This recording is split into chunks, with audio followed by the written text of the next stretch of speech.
Hello viewers, welcome back to my channel. आज मैं इस वांगशिन फैनफिक का फाइनल पार्ट आपके साथ शेयर करने जा रही हूँ। आज का चाइनीज वर्ड है जेई हू, जिसका मतलब होता है ऑल द बेस्ट। तो कहानी स्टार्ट करते हैं।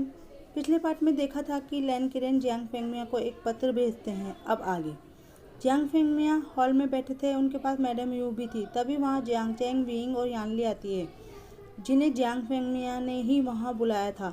तीनों मैडम यू व जियांग फेंगमिया को बो करके वहाँ बैठ जाते हैं। जियांग फेंगमिया कहता है कि गुसू क्लैन से एक पत्र आया है, मैं तुम लोगों के सामने उसे पढ़ना चाहता हूँ। जियांग फेंगमिया पत्र पढ़ने लगता है, लेकिन उसके फेस के एक्सप्रेशन बहुत गंभीर होते हैं। सभी सोचते हैं कि ज़रूर कोई परेशानी वाली बात है। जियांग जैन से रहा नहीं जाता तो वह बोलता है, पिताजी क्या लिखा है इस पत्र में, और आप इतने परेशान क्यों दिख रहे हैं। तब जियांग फेंगमिया गंभीर मुद्रा में कहते हैं कि लैन किरेन चाहते हैं कि उनके दोनों भतीजों की शादी जियांग क्लैन में हो। ये सुनते ही विंग और जियांग शर्माने लगते हैं। यानली उन्हें बधाई देती है। तब जियांग फेंगमिया मुस्कुराते हुए कहते हैं कि वे चाहते हैं कि दोनों शादियाँ एक ही समय पर हो। मैडम यू कहती है, उनका प्रस्ताव तो अच्छा है, परंतु जियांग चैंग जियांग क्लैन का उत्तराधिकारी है। वे वहाँ शादी करके चला जाएगा तो यहाँ क्लैन को कौन संभालेगा। तब जियांग फेंगमिया कहते हैं कि जब तक जियांग चैंग और लैन सिचेन अपनी वैवाहिक जीवन में सेट नहीं हो जाते, मैं ये जिम्मेदारी निभाता रहूँगा, और उसके बाद ये समय समय पर आकर यहाँ की जिम्मेदारियों को संभालता रहेगा। मैडम यू नोट करती है। जियांग फेंगमिया जवाबी पत्र में प्रस्ताव को स्वीकार करने की बात लिख देता है तथा उन्हें तैयारी करने की बोलता है, क्योंकि किरेन चाहते थे कि पहले शादी क्लाउड रिसेस में और बाद में वह यूनमेंग में गेट टुगेदर का फंक्शन अरेंज करें। जियांग और विंग दोनों बहुत खुश होते हैं। यूनमेंग में भी ये खबर फैल जाती है, सभी उन्हें बधाई देते रहते हैं। एक दिन यानली दोनों भाइयों को अपने पास बुलाती है और उनके लिए सूप तैयार करती है। वे कहती है कि ए चैंग, एशियान, तुम दोनों अब नए रिश्ते में जुड़ने वाले हो, इसे हमेशा प्यार से बनाए रखना। ये कहकर यानली उदास हो जाती है। तब जियांग चैंग पूछता है, क्या हुआ जीजी। यानली की आंखों में आंसू आ जाते हैं, जिसे देखकर विंग जियांग चैंग असमंजस में पड़ जाते हैं। तब यानली कहती है, अब तुम दोनों मुझे छोड़कर जा रहे हो। तब विंग पाउट बनाते हुए कहता है, शीजे, अगर आप रोएगी तो मैं लेंजा से बोलूँगा कि वह यहाँ आकर मेरे साथ रहे। यानली विंग की बात सुनकर रोते रोते मुस्कुराने लगती है तथा उसे हल्के से थपकी मारती है। तब विंग कहता है, आप भी तो कुछ समय बाद उस मोर के साथ चली जाएंगी। यानली कहती है, ईशान। इस तरह तीनों मुस्कुराने लगते हैं। अब शादी का दिन आ जाता है। सभी क्लाउड रिसेस पहुँचते हैं। लैन किरेन कुछ लैन डिसिपल्स के साथ उनका स्वागत करता है तथा उन्हें उनके कक्ष में भेज देता है। विंग की नज़र चारों तरफ कुछ ढूंढ रही थी। तब युआन कहता है कि बाबा तैयार हो रहे हैं और उन्होंने आपके लिए भी रॉब्स तैयार करवाए हैं। वह तुरंत जाकर विंग के लिए तैयार वेडिंग रॉब्स को लाकर उसे दे देता है। विंग रॉब्स को देखकर मुस्कुराने लगता है। युआन वहां से चला जाता है। उसके हाथ में क्लॉथ देखकर जियांग कहता है, क्या तुम ये पहनने वाले हो। तब यानली उसे हल्के से डांटती है। यानली विंग के पास जाकर उस ड्रेस को देखने लगती है। वह ड्रेस बहुत प्यारी थी। ड्रेस रेड कलर की थी तथा उस पर गोल्डन धागे से कमल के फूल की एम्ब्रॉयडरी की गई थी तथा बॉर्डर पर गुसू लेन के बादल ब्लू कलर के धागे से बनाए गए थे। वह रॉब बहुत सुंदर लग रही थी। उसी के साथ एक सुनहरे कलर का लोटस डिजाइन का जेट कॉम भी था। यानली उसे देखकर बहुत ज़्यादा खुश हो जाती है और कहती है, एशियान, वांगजी वाकई तुमसे बहुत प्यार करते हैं, उन्होंने तुम्हारी पसंद का पूरा ध्यान रखा है। थोड़ी देर बाद डिसिपल्स जियांग चैंग की भी वेडिंग रॉब्स लेकर आते हैं, जो बिल्कुल विंग की रॉब्स की तरह ही थी, बस उसका कलर पर्पल और ब्लू शेड में था। विंग और यानली जियांग चैंग को चिढ़ाने लगते हैं। तभी मैडम यू वहाँ आकर कहती है, जल्दी से तैयार हो जाओ, समय हो गया है। यानली मैडम यू के साथ मिलकर दोनों को तैयार होने में मदद करती है। फिर मैडम यू जियांग चैंग के बाल बनाती है तथा यानली विंग के बाल बनाकर उसमें जेट कॉम लगा देती है। अब वह दोनों को वेल पहनाती है। जियांग चिढ़ते हुए कहता है कि हम कोई लड़की थोड़े हैं जो ये पहने। तब मैडम यू कहती है, ये ट्रेडिशन है। अब सभी एंचेस्टर हॉल में इकट्ठे होने लगते हैं। वहाँ वांगजी और सिचेन दोनों खड़े होते हैं तथा अपने होने वाले पार्टनर्स का वेट कर रहे होते हैं। वहाँ जिन क्लैन, न्यू क्लैन तथा अन्य क्लैन के बहुत सारे लोग भी मौजूद थे। वैन किंग भी वैन निंग के साथ शादी अटेंड करने आई थी।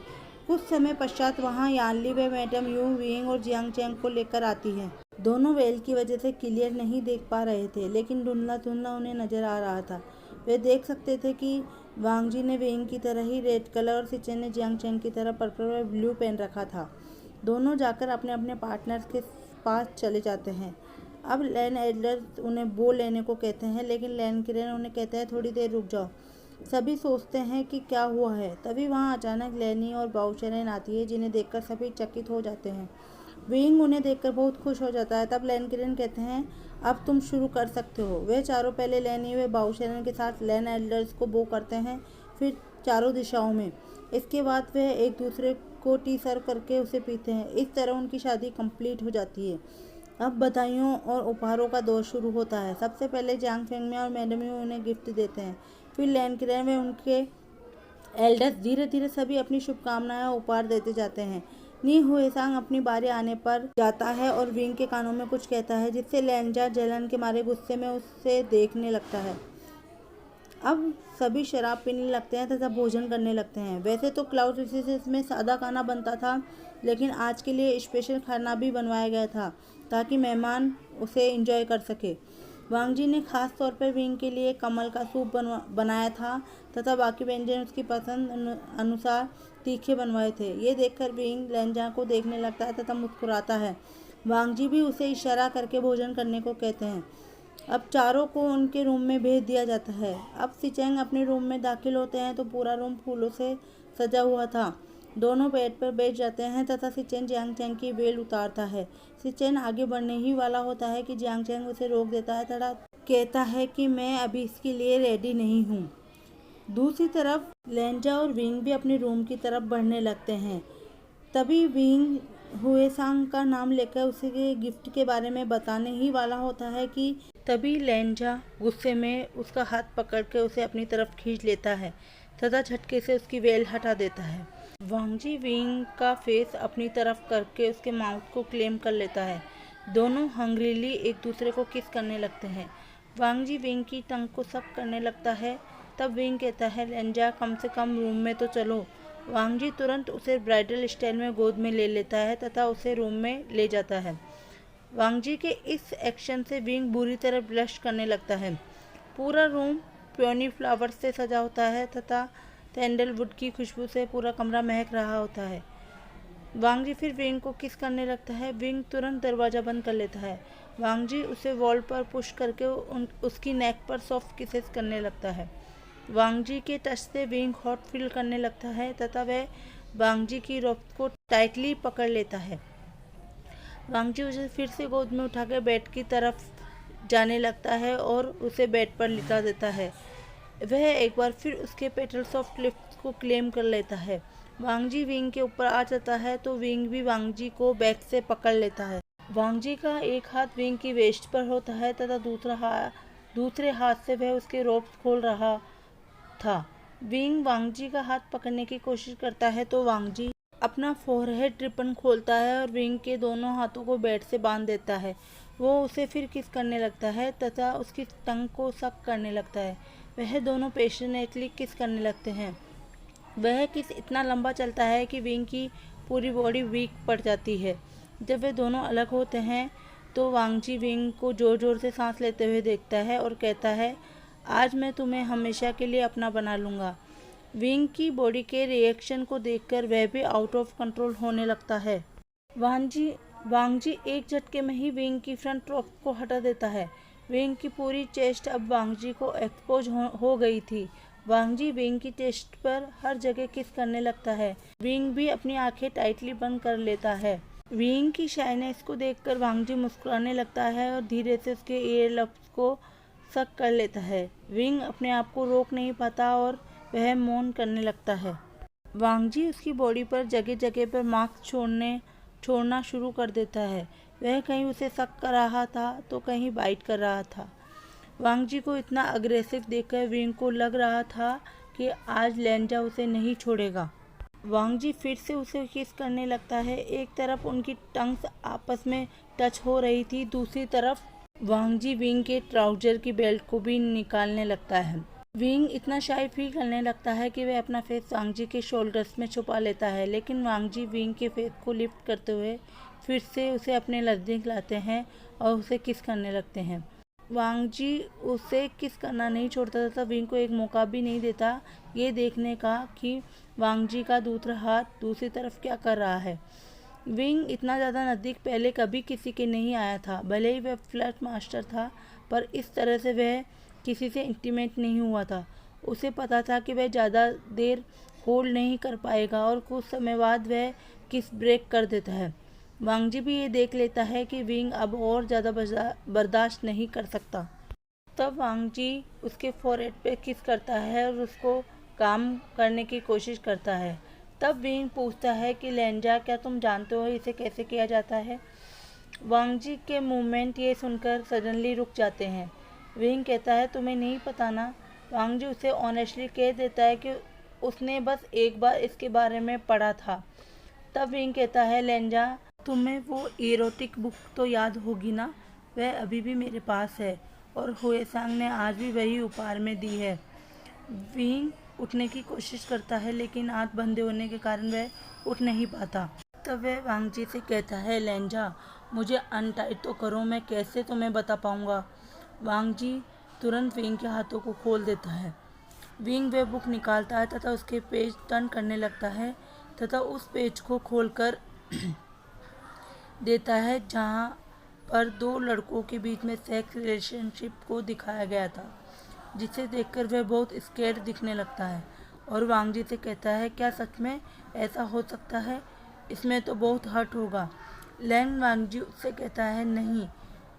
वह कुछ पेजेस और टर्न करता है और देखता है कि कुछ लोगों ने लिब्रिकेंट और ऑयल यूज किया था। वांगजी भी बिल्कुल वैसा ही करता है, क्योंकि वांगजी के अंदर भी डिजायर्स थे जो आउट ऑफ कंट्रोल हो गए थे। पहले विंग को बहुत अजीब लगता है, पर धीरे धीरे वह कंफर्टेबल फील करने लगता है। उसका फेस बुरी तरह लाल हो गया था। पिलो में छुपाने की कोशिश करने लगता है।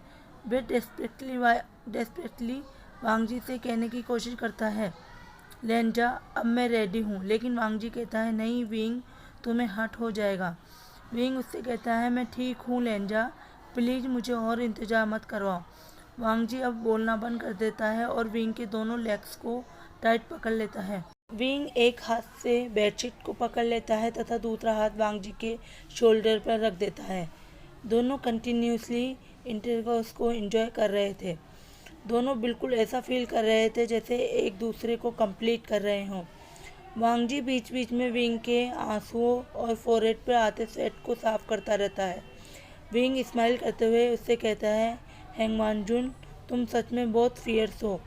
वांगजी उससे कहता है कि तुम अनकंफर्टेबल तो नहीं फील कर रहे हैं ना? विंग कहता है, मैं क्यों ऐसा फील करूँगा लेंजा, मैं भी तुमसे प्यार करता हूँ। ये सुनकर तो वांगजी और ज़्यादा वाइल्ड हो जाता है। कुछ समय बाद ही विंग के पिटीफुल एक्सप्रेशन को देखकर और उसकी आंसुओं को देखकर वांगजी को उस पर थोड़ा सा तरस आने लगता है और वह स्पीड स्लो कर देता है। विंग के लेग्स को थोड़ा भी आराम नहीं मिला था और वह वांगजी के बैक पर अपने लेग्स रैप कर लेता है। वांगजी भी उसकी बैक साइड को पिंच करता है। विंग की आवाज़ अब स्वीट और सॉफ्ट होती जा रही थी। उसकी पूरी बॉडी रेड हो गई थी। इस वेडिंग नाइट में आखिरकार वह एक दूसरे के हो गए थे। अब दोनों एक दूसरे की बाहों में लेटे हुए थे। विंग पूछता है कि लेंजा, क्या जेवाजुन इस बारे में जानते हैं? क्योंकि जियांग चेंग तो बस गुस्सा करना जानता है। तब लेंजा मुस्कुराते हुए कहता है, तुम चिंता मत करो, भैया सब संभाल लेंगे। दूसरी तरफ सिचेंग के रूम में वे दोनों भी अपनी वेडिंग नाइट को एंजॉय कर रहे होते हैं। दरअसल जियांग चेंग की मना करने के बाद सिचेंग चुपचाप जाकर अपनी जगह पर लेट जाते हैं, लेकिन वांगशन का कमरा उनके बगल में होने के कारण उन्हें उनकी आवाज़ें बहुत साफ सुनाई दे रही थी। उनकी इरोटिक आवाज़ों को सुनकर वे दोनों भी हॉट फील करने लगते हैं तथा जियांग चेंग खुद सिचेन से आगे बढ़ने को कहता है। अब समय बीतने लगता है तथा वांगजी व विंग मिलकर एक लड़की को गोद लेते हैं जो उन्हें एक नाइट हंट के दौरान मिली थी। उसके माता पिता को भेड़ियों ने मार दिया था। वह उसे क्लाउड रिसी से लेकर आ जाते हैं। विंग उसके साथ बहुत खुश रहने लगा था, तो वांगजी अपने भैया से कहकर उस लड़की के दूसरे रिश्तेदारों के बारे में पता करने की कहता है। लेकिन उसका कोई रिश्तेदार नहीं मिलता। तब वांग जी एल्डर्स के सामने उस लड़की को अपनी बेटी के रूप में स्वीकार कर लेता है और उसका नाम लैनवी रखता है। तीनों खुशी खुशी रहने लगते हैं। दोस्तों, ये फैनफिक यहीं समाप्त होता है। प्लीज़ कमेंट करके बताइएगा कि आपको कैसा लगा ये फैनफिक। वीडियो को लाइक और शेयर कीजिए। चैनल को सब्सक्राइब करना ना भूलें। Love you all, take care. दोस्तों, अगर आपके पास कोई फैनफिक रिकमेंडेशन है तो कमेंट में फैनफिक का नाम और ऑथर का नाम बताइएगा, मैं उसे ज़रूर शेयर करूँगी। Thanks for watching, bye bye.